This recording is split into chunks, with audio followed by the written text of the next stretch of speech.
Cindelaras.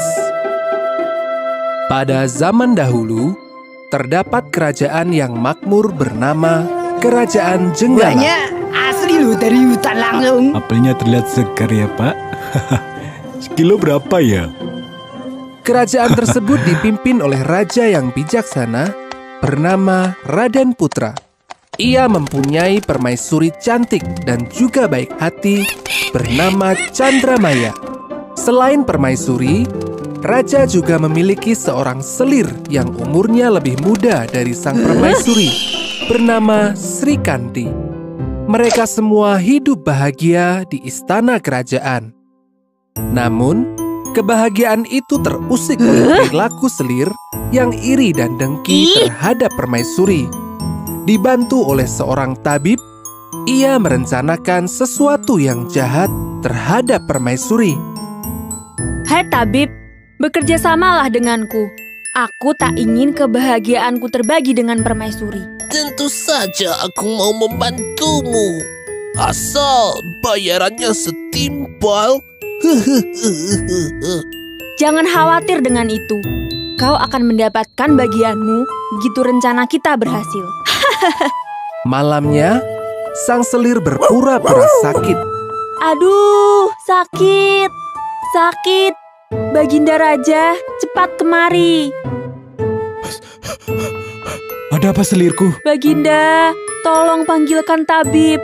Badanku terasa sakit semua. Tabib, cepat kemari.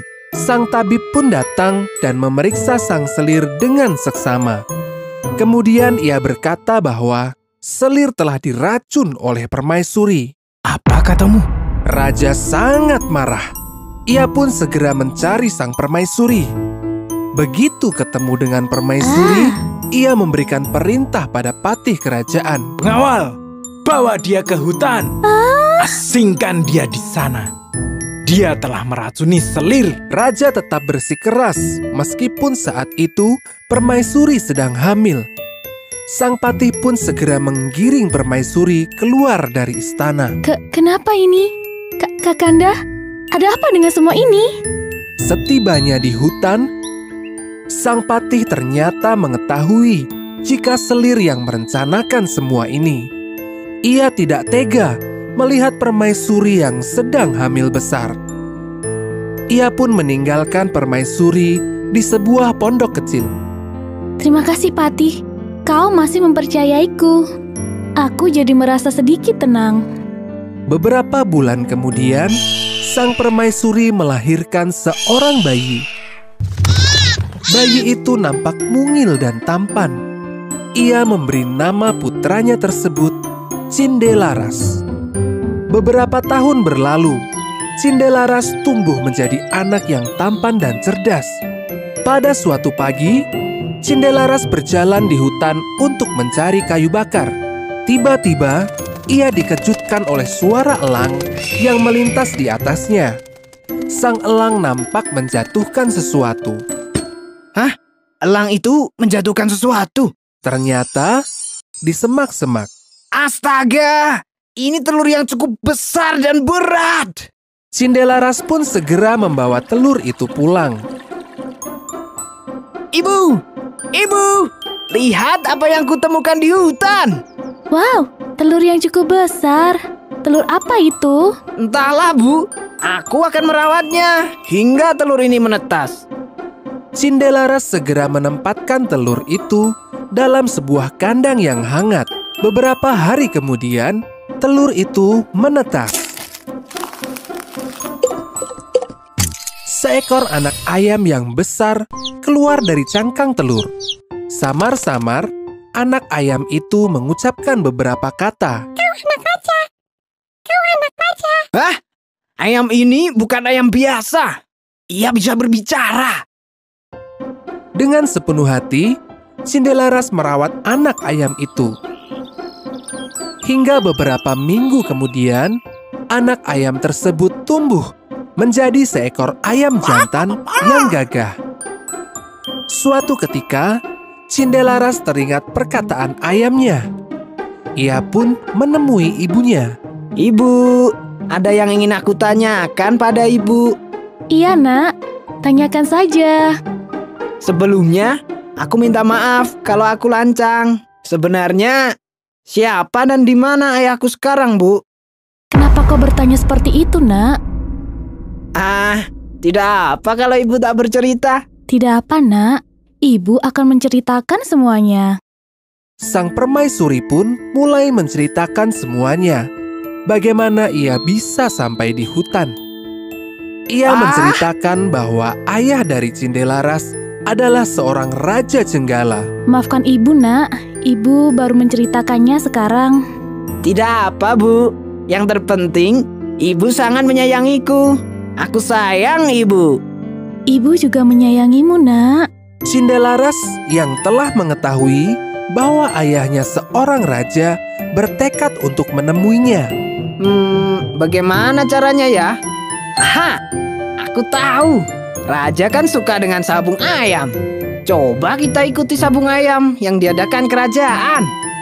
Cindelaras pun meminta izin kepada ibunya untuk menemui sang ayahanda. Teko, teko, teko, tek. Anak ayam turun 1 juta. Teko, teko, teko, tek. Anak ayam turun 1 juta. Setelah perjalanan panjang, Cindelaras pun telah sampai di kota yang nampak ramai. Keramaian itu disebabkan karena sedang diadakan pertandingan sabung ayam. Paman, bolehkah ayamku bertanding melawan ayammu? Tentu saja boleh, bocah kecil. Pertandingan pertama ayam Cindelaras pun dimulai. Pertarungan itu berlangsung sengit. Hingga akhirnya, ayam Cindelaras memenangkan pertandingan itu. Selanjutnya, banyak yang ingin menantang ayam Cindelaras. Namun, hasilnya selalu sama. Pertandingan dimenangkan oleh ayam Cindelaras. Berita ketangguhan ayam Cindelaras terdengar juga ke telinga raja. Aku mau bertanding dengan ayam bocah itu. Segera bawa kemari bocah dan ayam itu. Selanjutnya, semua orang berkumpul memenuhi halaman istana. Mereka ingin melihat pertandingan ayam Cindelaras dengan ayam raja. Akhirnya, Cindelaras bertemu dengan ayahnya untuk pertama kali di pertandingan sabung ayam. Karena aku akan memberikan setengah dari kekayaanku jika kau bisa menang. Akan tetapi, jika kau kalah, kau akan menerima hukuman. Baik, Baginda Raja. Aku selalu siap menerima apapun hasilnya nanti. Gong dibunyikan sebagai tanda pertandingan dimulai. Antara ayam jago Cindelaras dan ayam jago raja. Pertarungan berlangsung sengit. Pertandingan pun berakhir dan hasilnya ayam Cindelaras mengalahkan ayam jago raja. Aku akui, ayammu sungguh hebat. Siapa namamu, wahai anak kecil? Belum sempat menjawab, ayam Cindelaras tiba-tiba berbicara. Namanya Cindelaras. Ia adalah putramu dari permaisuri yang kau usir dari kerajaan. Ayam itu bisa bicara? Ayam Cindelaras pun menceritakan semua kisah yang dialami sang permaisuri serta kejahatan sang selir kepada sang raja. Setelah mengetahui Ampun, Baginda. kebenarannya, raja memerintahkan Ampun. agar selir dan tabib dihukum. Raja merasa sangat bersalah. Ia pun segera meminta maaf kepada sang permaisuri dan memintanya agar ikut kembali ke istana. Sang permaisuri pun setuju. Ia memaafkan semua kesalahan raja. Setelah itu, hari-hari berlalu dengan bahagia. Ketika Cindelaras telah dewasa, ia dinobatkan sebagai raja dan semua rakyat menyambutnya dengan gembira.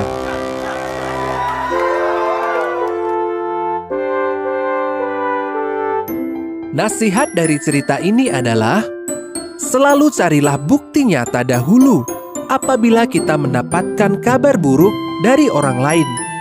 Ingat, kebaikan akan selalu menang melawan kejahatan.